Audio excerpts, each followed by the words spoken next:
उनके तरफ से ये विस्थापन मुद्दे पे कभी कोई गंभीरता नहीं दिखाई गई। अन्याय हो रहा है, वो अन्याय केंद्र सरकार में किसी को दिख नहीं रहा है। तो कानून पे भरोसा है हमको। मेरे ऊपर भी ईडी आई, कुछ नहीं मिला उनको। धुआं जो कुछ घरों से उठ रहा है ना पूरे शहर पे छा जाए तो कहना। जी हाँ, नमस्कार, मेरा नाम रितेश है। इस वक्त आप न्यूज़ भारत देख रहे हैं। 2024 का चुनावी माहौल है। सभी जनता जो है अपने नेता का इंतजार कर रही है। काफी वादे किए थे पिछले बार। सबसे पहले मैं आपको बता दूं कि हजारीबाग इस वक्त हमारी टीम आ पहुंची और हजारीबाग का जो गणित है मैं फिलहाल आपको समझा दूं।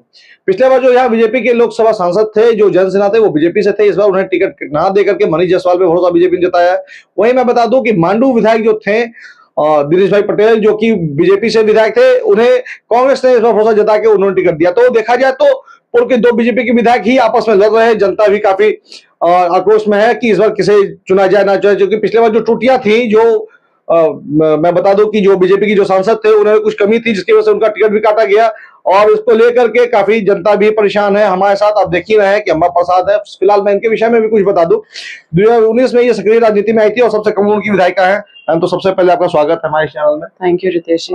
मैम, मेरा ये सवाल है कि दो विधायक ही आपस में आमने सामने है, क्या टिकट ना मिलने की वजह से मांडू विधायक का वो भंग हुआ जिसकी वजह से कांग्रेस में आए, या फिर कुछ और भी उनका अंदर आत्मा या बीजेपी से दुखी हो गया, या कुछ ऐसा, कुछ क्या बात है? देखिए, ये चीज तो आप उनसे ही पूछिए, क्योंकि मैं कोई उनका प्रवक्ता का काम नहीं कर सकती हूँ। ये बोलने का मेरा कोई अधिकार नहीं है। तो मैम, ये माहौल अब जा रही है, जनता की भी जा रही है। पिछले बार 14 में 12 बीजेपी सीट आई थी। इस बार मैम क्या लगता है कि इंडिया अलायंस जो है, जो झारखंड में कितने सीटों पर विजय हासिल करेगी? देखिए, अभी तक जहाँ जहाँ इलेक्शन हो चुका है वहाँ पे बड़ा ही पॉजिटिव फीडबैक आ रहा है। और हजारीबाग का तो माहौल आप देख ही रहे हैं कि किस तरह से यहाँ पे माहौल पूरा परिवर्तन के रुख में बढ़ रहा है। देखिए, यहाँ पे सबसे बड़ा जो समस्या है वो विस्थापन है, जिसके प्रति कभी भी कोई सांसद या फिर हमेशा जो केंद्र सरकार में जो सरकारें जो अभी हैं, उनके तरफ से ये विस्थापन मुद्दे पे कभी कोई गंभीरता नहीं दिखाई गई। अब देखिए, ये लोग हमेशा गैस सिलेंडर का बात करते हैं, हमेशा राशन का बात करते हैं, इससे ऊपर उठते ही नहीं। और ये भी किस तरह से लोगों तक पहुंच रहा है, ये किसी से छुपा हुआ नहीं है। लोग इन सब चीज़ों से भी परेशान है। बेरोजगारी सबसे बड़ा मुद्दा है। तो हम लोग एज अ जनप्रतिनिधि भी हम लोग काफ़ी चुनौतियों का सामना करते हैं, क्योंकि हम लोग भी कई चीज़ों को का निवारण नहीं कर सकते एक विधायक रहते। हमारा भी एक दायरा है और क्षेत्र में हमारा, क्योंकि विस्थापित क्षेत्र है, तो हम हमेशा संघर्ष करते हैं। हमारा पूरा परिवार संघर्ष किया है विस्थापित के न्याय, वहाँ पे बिना रिहैबिलिटेशन किए, बिना लोगों को बसाए उजाड़ना, लोगों को सही उचित मुआवजा नहीं देना, लोगों को सही उचित मुआवजा तो दूर की बात है, जो जिसको बोलते हैं कि जिसमें 30 साल से ज़्यादा जोड़ कोड़ आबाद होता है, वो जीएम लैंड भी लोगों का रसीद कटना शुरू हो जाता है। तो उस जीएम लैंड को ये लोगों का रहती मान्यता नहीं देते हैं और उस ज़मीन को भी ले रहे हैं। लोग बेघर भी हो जा रहे हैं, लोगों का जो रोजी रोटी है वो भी छीना जा रहा है, क्योंकि वो तो अपना खेती बाड़ी करके खा पी लेते थे, लेकिन उसके बाद तो ना उनको नौकरी मिल पा रहा है। तो जो भयावह स्थिति पूरे क्षेत्र में, हम ये कहेंगे कि विस्थापित लोग के साथ जो अन्याय हो रहा है, वो अन्याय केंद्र सरकार में किसी को दिख नहीं रहा है। इतना अच्छा बहुमत, इतना अच्छा लोगों का एक जो भावना है वो उनके साथ जो जुड़ा हुआ रहा, तो इसका नतीजा अच्छा आना चाहिए था। इसका नतीजा इतना खराब, इतने कम दिन में लोगों का इतना गुस्सा फूट रहा है, ये किसी से छुपा हुआ नहीं है। लगातार मैम बीजेपी जो है वार कर रही है, बता रही है कि भ्रष्टाचारियों की सरकार है, जैसे हेमंत सोरेन और अभी आलमगीर आलम के ऊपर जिस तरह से कार्रवाई की जा रही है ईडी ने, क्या लगता है जनता के ऊपर इसका कुछ असर दिखेगा? देखिए, हम तो कानून पे भरोसा है हमको, और हम कभी भी अगर कोई भी जांच हो रहा है तो उस पे हमेशा सहयोग किए हैं। आप देखिए, मेरे ऊपर भी ईडी आई, कुछ नहीं मिला उनको, और हम हमेशा बहुत बोल्डनेस के साथ सारा चीज़ फेस कर रहे हैं। कभी हम किसी भी परिस्थिति से घबराए नहीं है आज तक। कोई भी हम तो खैर बहुत लंबे समय से, जब से होश संभाले तब से भी संघर्ष कर रहे हैं। अपने जो स्टूडेंट लाइफ में भी संघर्ष किए, उसके बाद अचानक से ये सब चीज़ों का मुसीबत हम लोग के सर पे आया, तो उसको भी हमने किस तरह से फेस किया। हम समझिए कि होश नहीं संभाले से थे तब हमको जनता के सामने खड़ा कर दिया गया था, और तब से जनता मेरे अंदर क्या परिवर्तन है, हम किस तरह से चीज़ों को हैंडल करते हैं, ये सब चीज़ लोगों ने देखा है। और ये ईडी अगर आई, अगर कुछ हम कहीं पे भी गलत रहते तो हमारा अ, हमें देख के ही आपको पता चल जाता है कि हम घबराए हुए हैं कि डरे हुए हैं। तो कभी हम इसलिए नहीं डरते क्योंकि कभी ऐसा कुछ हम लोगों की तरफ से कोई ऐसा कार्य किया ही नहीं गया है जिससे कि हम शर्मिंदा हो या हमारे लोग शर्मिंदा हो। मैम एक बार विधानसभा में घोड़े पे सवार होकर आप पहुंची थी महिला दिवस के लेकर के, तो आपकी जो इस लोकसभा सीट है मैम, इसमें महिलाओं को लेकर के क्या कुछ आप चाह रही हैं, जो कि काफी समय से महिलाओं को लेकर यहाँ काम नहीं हुआ है? यदि आपकी यहाँ पे सांसद चुने जाते हैं, उन्हें जताया जाता है, तो उन समस्याओं पर किस तरह से आप लोग काम करना चाहेंगे महिला को लेकर? नहीं, महिला सशक्तिकरण ही एक रास्ता है। महिला सशक्तिकरण की तरफ बढ़ रही है। अभी तो सरकार की तरफ से हम लोग के सरकार के माध्यम से दीदी बाड़ी योजना, फूलो जानो योजना से लाखों महिलाओं का जीवन को बदलते हुए देखे हैं। तो जो महिला ग्रुप चलता है, महिलाओं को पहले तो इस तरह से संगठित करने का ज़रूरत है और उस ग्रुप को और सशक्त करने का ज़रूरत है और फंड्स देने का ज़रूरत है। बहुत सारा आइडियाज़ देने का ज़रूरत है क्योंकि अपॉर्च्युनिटीज़ बहुत है। कुछ महिलाओं का इच्छा रहता है कि हम इस क्षेत्र में आगे बढ़ें। कुछ महिलाएँ एकदम अलग-अलग इनोवेटिव आइडियाज़ लेके अलग-अलग क्षेत्र में काम कर रही है और सशक्त हो रही है। उनको उनका मार्केटिंग वो स्ट्रॉन्ग कर रही है और काफ़ी अच्छा उनका स्टेबिलिटी बढ़ रहा है, फ़ाइनेंशियली स्ट्रॉन्ग हो रही है। तो ये सब से महिला स्मार्ट भी हो रही है, एक लीडरशिप क्वालिटी भी बढ़ रहा है। और देखिए हमारे पार्टी का ही देन है कि आज महिलाओं को लीडरशिप की ओर बढ़ाने का काम हमारी पार्टी ने किया। जो मुखिया का जो महिला मुखिया हो, ये पहला सोच हमारे कांग्रेस पार्टी का रहा है।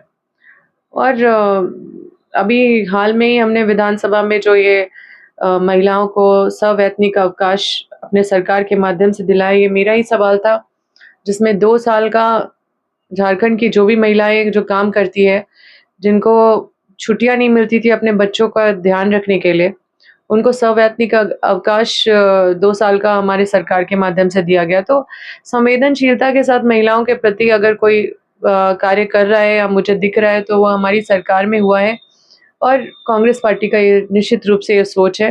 आप देखिए प्रियंका गांधी भी बोलती है और महिलाओं को प्रेरित करती है कि लड़की हो, तो लड़ सकती हो। तो संविधान को लेके मैम, इलेक्टोरल बॉन्ड को लेकर इंडिया अलायंस काफी विरोध कर रही है, इसमें क्या कुछ समझाना चाहेंगे?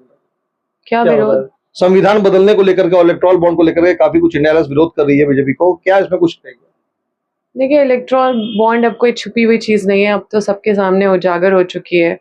यहाँ तक ये लोकल लेवल पे भी चीज़ों को लोग बोल रहे हैं कि यहाँ पे कौन दिया इलेक्टोरल बॉन्ड में चंदा, तो ये सब चीज़ों पे अब मुझे एक-एक पत्ता खोलने का ज़रूरत नहीं है। आप इलेक्टोरल बॉन्ड देखिए जाके और देखिए कि वैसी कंपनियाँ जो जिनका जो कहती है कि हमारा तो नुकसान हो गया है, हम पूरा एकदम खत्म हो गए हैं, मेरा कुछ बचा नहीं है, वैसे-वैसे कंपनीज़ की तरफ से चंदा लिए दिए गए हैं, इलेक्टोरल बॉन्ड खरीदा गया है।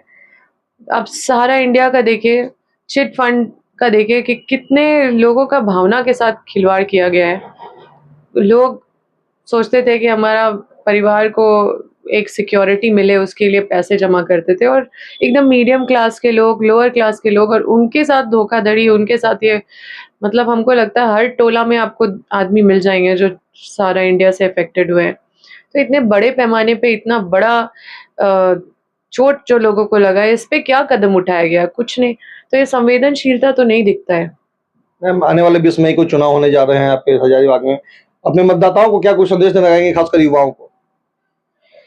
देखिए, युवाओं को अपने मतदाताओं से मैं यही गुहार करना चाहती हूँ कि हम लोग नए-नए आए हैं पॉलिटिक्स में, काफ़ी चीज़ों को समझे हैं और कहाँ पे जो एक बड़ी शक्ति जो काम कर रही है, जो लोगों का हक और अधिकार हम लोग जहाँ-जहाँ कमज़ोर पड़ जा रहे हैं लोगों को दिलाने में, जैसे विस्थापन का बात हो, जैसे एनटीपीसी मुआवज़ा नहीं देती, उनका पॉलिसी में ही नहीं है। वो तो खुद बोलती है कि हमारे पॉलिसी में ज़मीन के बदले नौकरी का पॉलिसी नहीं है।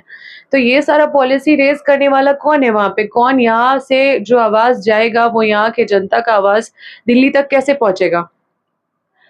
हमने तो एक उदाहरण के तौर पे अपने क्षेत्र में बोला था जिसमें बहुत बवाल मचा कि हमने बस उदाहरण दिया था कि जब बेटी का शादी करते हैं, तो हम लोग दामाद देख के शादी करते हैं, ना कि ससुर देख के शादी करते हैं। तो ये एक उदाहरण है कि जब हम क्षेत्र से जब एक जनप्रतिनिधि भेजते हैं तो उस जनप्रतिनिधि को ज़रूर देखना चाहिए कि हमारा आवाज़ जो सेंटर में बैठे हुए जो भी मुखिया हैं, उन तक आवाज़ रखेंगे कि नहीं, उन तक आवाज़ बनेंगे कि नहीं। क्योंकि ये झारखंड में अभी तक जितने भी लोग चुन के गए हैं, अभी देखिए लोग इधर-उधर हो गए हैं। तो हम निश्चित रूप से ये हम जानते हैं कि यहाँ झारखंड की आवाज़ कोई नहीं पहुँचाने का काम किया। तो हमारा झारखंड का आवाज़ जब वहाँ पहुँचेगा ही नहीं, जब दिल्ली तक हमारी समस्या नहीं पहुँचेगी, तो समस्या तो यहाँ डायरेक्ट वो नहीं होगा ना कि कोई दिल्ली में मुखिया बैठे हुए हैं, वो डायरेक्ट उनसे यहाँ की जनता बात कर रही है या वहाँ तक जनता डायरेक्ट अपना आवाज़ तो भेजने के लिए ही चुनाव होता है। तो ये जो दिग्भ्रमित करने का काम किया गया है कि आप हमको देखिए, कैंडिडेट को मत देखिए, ये सबसे बड़ा लोकतंत्र का हनन है। और लोगों को इतना दिग्भ्रमित कर दिया गया है कि लोग ये सोचने लगे कि लोग कैंडिडेट को बोलने लगे हैं कि हम तोरा वोट ना देवतियो, हम तो ओकरा वोट देवतियो। तो ये तो लोकतंत्र को कमज़ोर करने वाला ये मंत्र है।